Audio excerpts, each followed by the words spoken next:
Hello and welcome to the Grand Line Review, your source for everything One Piece, and rather recently we did something of a mega video exploring the top 20 best devil fruits in the series, but really what is the fun in examining the best when you cannot directly compare it against the worst? And in this world of supremely magical fruit, there are certainly some disappointments to say the least, abilities that are less than desirable or even kind of cool but just not that great in the grand scheme of things. So that is what you shall be presented with here today. Now if you want a detailed breakdown of my methodology used to determine the world's most disappointing fruit salad, then I do recommend that you watch my best devil fruits video first, because I'm not going to go into a lengthy explanation here, but basically I went through every canon devil fruit in the series and assigned them a score out of 10 in the following 4 areas. We have power, which focuses purely on combative use; utility, which is designed to examine how useful an ability is in day-to-day life; there's potential, which is mostly there to compensate for terrible fruit users who display their powers quite poorly, or to reward a fruit concept that delivers limitless usage; and finally we have detriment, which basically accounts for devil fruits that actively make a user's life harder. Powers that come with a great price or curse, or even just a mildly inconvenient activation requirement. And to be clear, a high score in detriment means that a fruit is close to perfect, whilst a low score means that it will impact your life significantly in a negative way, of course. Now the whole detriment area wasn't a big focus in the best devil fruit video because the detriments were few and far between. However, for this worst devil fruits list, I can tell you right here and now that the detriment category is going to be one of our key players, because some of these fruits are almost unbelievably awful. But basically those 4 scores out of 10 were added together and converted into a number out of 100 to give us our final ranking. And these were the 20 lowest ranking fruits. But before I appall you with frivolous fruit, I would highly encourage you to subscribe to the Grand Line Review, which will grant you regular One Piece content uploaded straight into your YouTube feed, which, you know, yeah, I'd usually have a much more clever way of saying it, but my brain is fairly non-functional after having gone through 133 devil fruits just to make this video. But with that out of the way, let's begin with number 20, the Tontonumi. So when we're talking about the worst devil fruits, we do encounter a lot of these one very specific use fruits which really drag their scores down. And the Tontonumi is actually phenomenal in terms of power, because it can increase the user's weight to 10,000 tons. However, that power is so difficult to implement in combat because all of the user's attacks, or I guess I should say attack singular, are all basically the same thing. You float up, you crash down. Completely telegraphed, and despite the fact that you can weigh up to 10,000 tons, it is a pretty useless attack overall. Meanwhile, it gets a 6 in utility simply due to the float factor, and no, floating is not flying, but it's still pretty amazing and a sure to be handy ability. What really plummets us though is potential, because this fruit has very little of that. Other than floating up and crashing down, it's a bit of a one-hit wonder, but at the very least it doesn't come with, you know, huge detriments. You just need to watch out for crushing things and or people that you enjoy. But next up we have number 19, the Noronoronami. The vague ability to generate fictional Noroma photons which slow anything down for 30 seconds. A pretty funky ability actually, but with some very average scores. The reason for the 6 in power is because this fruit doesn't grant raw power itself. Rather, it grants the opportunity to use your own power. Meaning that in a roughly equal matchup, the user of this fruit should always win because they deny that opportunity to their opponent, but that will still be due to the user's own innate power rather than that of the fruit. So in terms of power, it really is only as strong as the user themselves. For utility, yes, it is pretty cool to slow things down, but I do think it has a niche limit. It's good for emergencies and maybe some scientific research, but probably not a common everyday use like, say, floating or flying would be. Now, potential has a very low score because Foxy was actually quite a competent user and he invented all sorts of crazy accessories, but that only goes to show the extremes one needs to go to in order to make this fruit versatile in any way, because it's surprisingly not all that great in this area. Once again though, solid detriment score. You just need to watch out for the possibility of slowing yourself down, which can easily happen. But to truly explore the world of detriments, we are going to head to number 18, which will be the Baku Baku no Mi. The ability to eat anything is a great power, but also a gigantic curse. Here's the thing, this fruit scores brilliantly in utility and potential, because being able to eat anything and regurgitate out new objects is insanely versatile and only limited by the idea that it does require the sourcing of the materials to do so, as well as completing the task within 24 hours, because after that, the materials just disappear. Potentially outside of the user's butthole. But power is fairly solid as well. I mean, it's not amazing, but where this fruit tanks hard is detriment, because the user of the Baku Baku no Mi comes with the curse of being perpetually hungry. After consuming this fruit, you will never be satiated ever again, and you will need to eat every second of every day for the rest of your life, which sounds like one of the most torturous things I've ever heard of. So there is a lot of benefit to be had here, but your life is going to be saddled with a profoundly negative impact in exchange, which is why this lands on the list of the worst devil fruits. But now we move on to number 17, the Kira Kira no Mi. And here's one that might be quite unexpected, but the more I think about it, the worse it becomes. becomes. And this mostly stems from the idea that transforming into diamond very much burdens you with the properties of diamond, meaning that once part of your body becomes a substance, it is frozen in place and cannot move. That's why you'll only ever see Jozu partially transform into diamond, because he needs to keep the other parts of his body free to, well, actually move. And sure, someone on Jozu's level can find this balance very well, but even he gets severely limited by it, and his attacks mainly consist of turning his upper body into diamond and just slamming into an enemy by running at high speeds. It's a very, very basic thing, and there's not a whole lot else to do with it. Plus, with all of that in mind, it also doesn't gift the user with a whole lot of day-to-day benefit or potential for further development. So look, the Kirakura no Mi is just not great. Moving on though, we have number 16, the Barabara no Mi. And so next up is the great power of Captain Buggy, which actually scores pretty amazingly in both utility and potential, because being able to split your body into various pieces and create all sorts of faux levitation effects is going to be amazing in daily life, and the sharper of a mind the person has, the more potential is going to be unlocked with it. Where it loses points is definitely power, because this fruit doesn't really, well, grant any. It is a strictly utility and strategically based existence, which depends entirely on the user to wield it properly. Although it does give the user a natural immunity to being cut, which is nice and is something, yeah, I suppose. The detriments are also pretty bad though, because to make use of this fruit, you need to commit your own body parts, leaving you incomplete and compromised until their return. And that's where things can go very, very wrong very, very quickly in both combat and daily life. For number 15, now we have the Mato no Mi, a very weird little existence held by Vanderdeck in the 9th. And it's a problematic fruit because it is purely destructive with a singular gimmick. It basically boils down to, I can make this thing I touch land on this other thing I've touched. So the utility is really kind of horrendous because you can only use it for destructive impacts such as combat. However, the power score is also quite bad because of the convoluted conditions to activate the ability within combat. It's just such a horrid combination of aspects. Now there is admittedly slightly above potential because Vanderdecken was a strange man, and I think that people, how shall I put this, a little less whipped by an underage mermaid princess could make better use of it, but the detriment is also not so great because after eating this fruit, the user needs to be eternally conscious of what they touch because registered targets and objects change automatically upon hand contact. And all around, it's just a pretty niche piece of meh. A description that also applies to our 14th place, the Sabi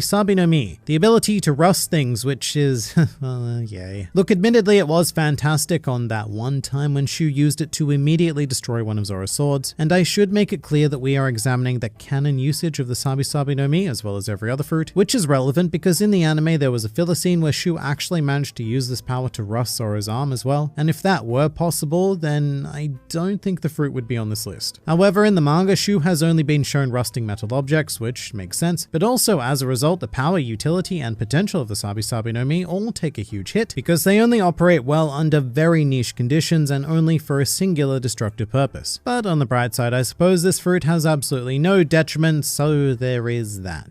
To 13th place now, we have our first Zoan fruit on the list and the beginning of quite a disappointing trend with the Kame no Mi, a fruit so amazing that Pacoms has only used it that one time for that very specific scenario. This fruit has one great benefit, which is the seemingly impenetrable shell of the total form. However, that doesn't help power or utility too much. The potential is, well, it's a middling number because I'm sure it can be used in ways that we haven't seen, but the detriments are also less than great because becoming a turtle will make you naturally slower and the transformation process, rather hilariously, makes you lose all of your clothes due to the shell, thus transforming you into a naked, shell-bound turtle. Back to Paramecia Town. Now in 12th place we have the Ori no Mi, another niche Paramecia which grants pretty incredible power actually, allowing you to encage anyone you touch, which in the large majority of combative situations would be a one-hit victory really, although assumedly the strength of the bindings are fixed because they become iron shackles or bars, so if you have an opponent who can break through such a thing, then well, you're pretty screwed, aren't you? To put it as bluntly as possible, the utility is horrible because this fruit can only be used for a single purpose. The potential is almost as terrible because the only thing it presents is the potential to do the exact same thing in a maybe different way, although it doesn't come with a major detriment other than keeping an eye out and making sure not to accidentally bind your allies. And this Paramecian onslaught will continue with 11th place, the Mero no Mi, a fruit which has found its absolutely perfect user in the series being Boa Hancock, but on its own is a kind of completely terrible existence. The thing about the Mero no Mi is that it only only actually functions if the user's target is physically attracted to the user themselves. And even then, the effectiveness is directly correlated with how much lust that target feels. So if you eat this fruit and you're, say, of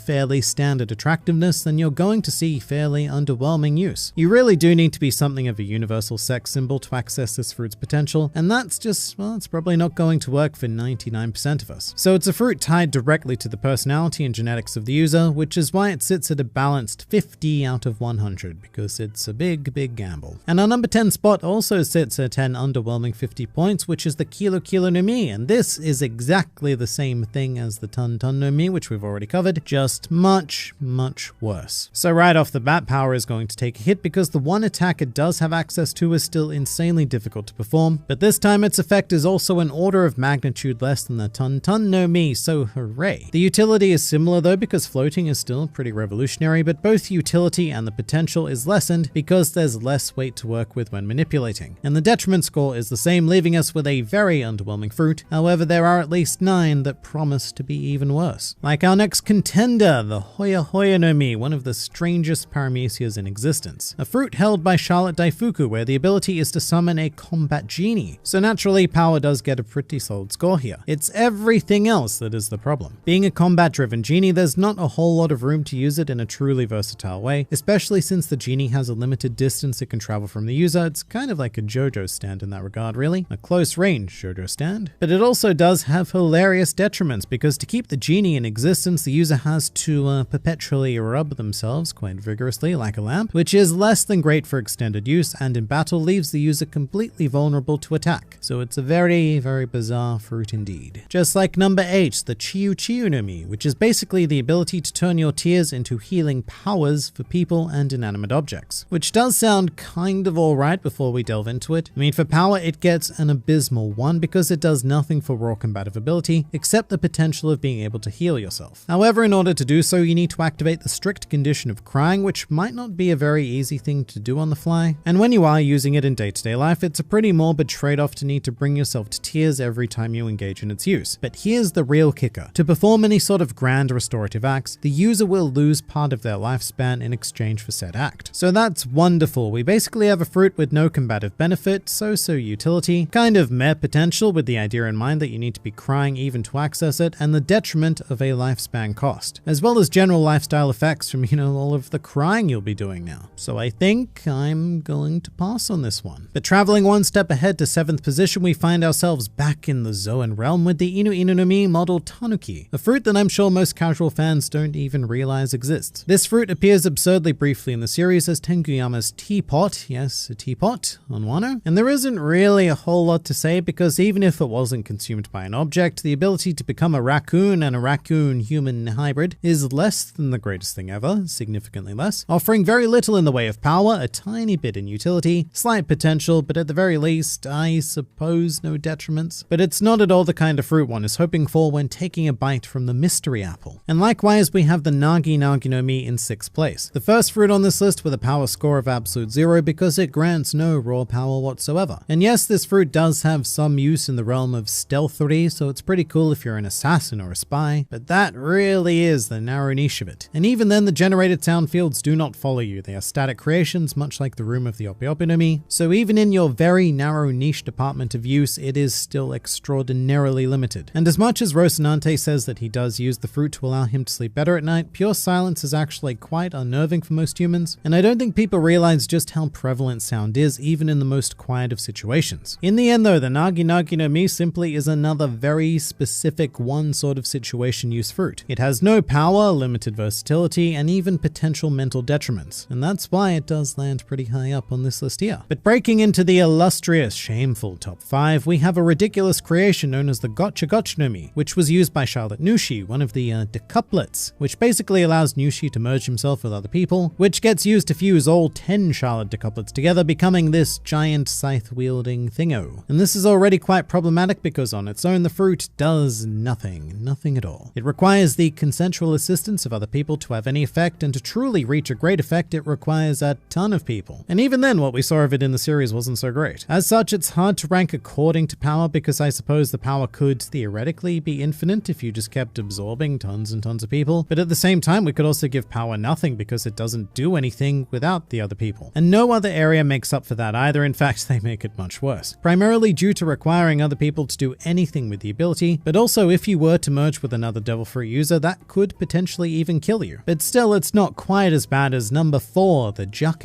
no Mi, which has a very similar concept to the Gotcha no Mi, except somehow so much worse. Because here the user needs to turn themselves into a jacket and then literally be worn by a willing fusion partner, and it can only be one as opposed to seemingly infinite people. But how's that for an amazing devil fruit? The ability to turn yourself into a powerless piece of clothing that is reliant on having someone with actual power wear you. So look, we're well and truly into some joke territory now, which we will continue with the bronze medal being the Hito no Mi, which is specifically Chopper's fruit and not Sengoku's, which is the Hito no Mi model Daibutsu. And this fruit gives you, a human, the ability to transform into a human or a human-human hybrid, which would still be, according to my calculations, a human. And to answer all of your comments right now, no, this fruit does not grant a human user enlightenment. Oda never said that. It's an urban legend spread by a bad fan translation of an SBS segment. Do not believe everything you see on the internet, even this. Nor does it allow a human user to access Chopper's transformations because those are achieved through a mixture of human and reindeer DNA. The important part there being the reindeer, because as we've already gone over, a mixture of human and human will only result in a further human. A human who has lost the ability to swim and gained potentially nothing at all. Which is why the only score of relevance with this fruit is potential, because it does have the potential to do something to a human user, but it also comes with the great risk of doing nothing at all, thus giving you a curse for no benefit. Still, even that might be preferable to our number 2, the Inu no Mi model Dachshund, because where the Hito